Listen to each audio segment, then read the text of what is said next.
Kim Ng out as GM after Marlins propose hiring new president.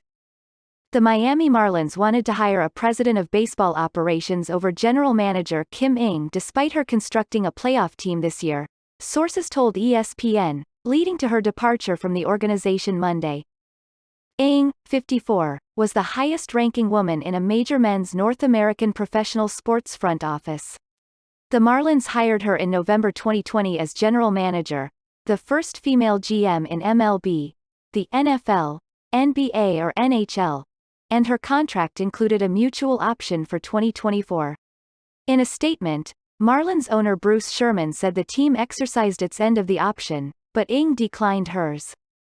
Ng was offered a contract extension, sources told ESPN's Buster Olney, but she turned it down.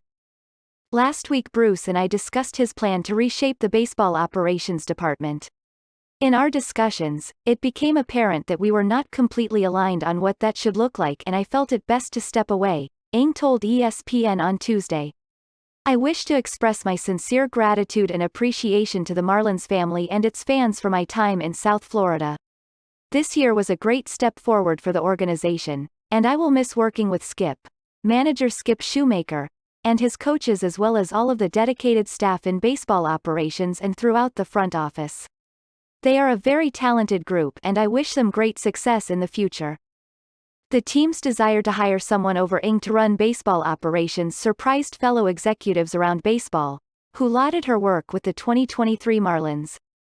Her deals for third baseman Jake Burger and first baseman Josh Bell at the trade deadline fortified a weak offense and helped push the Marlins to an 84-78 record and the final wild card slot in the National League. Despite a -57 run differential, the largest ever for a playoff team, the Marlins improved by 15 games from the previous season following Ng's hiring of Shoemaker, who is under contract for 2024 with a team option for 2025. The playoff appearance, in which the Marlins were swept by the Philadelphia Phillies in the wild card round, was the first for the team in a full season since 2003. Ng had weathered significant tumult during her 3 years with the Marlins. In February 2022, Hall of Famer Derek Jeter stepped down as CEO of the Marlins after disagreements with Sherman on the direction of the franchise.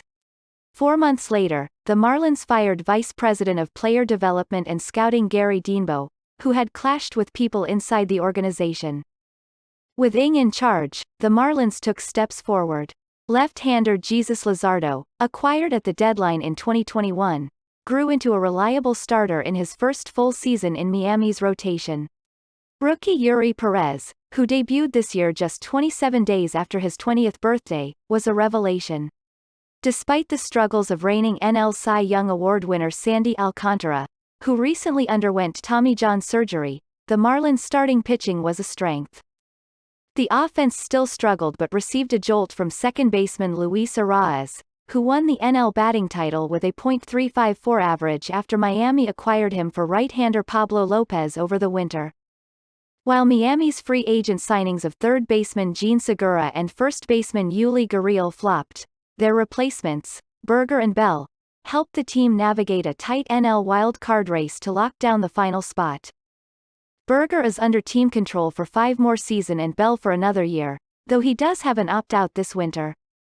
We thank Kim for her contribution during her time with our organization and wish her and her family well, Sherman said in the statement. We will immediately begin a thorough and extensive search for new leadership as we plan to continue to invest in the Marlins organization both on and off the field. The only other current job opening for a head of baseball operations is with the Boston Red Sox, who fired Chief Baseball Office Chaim Bloom in September.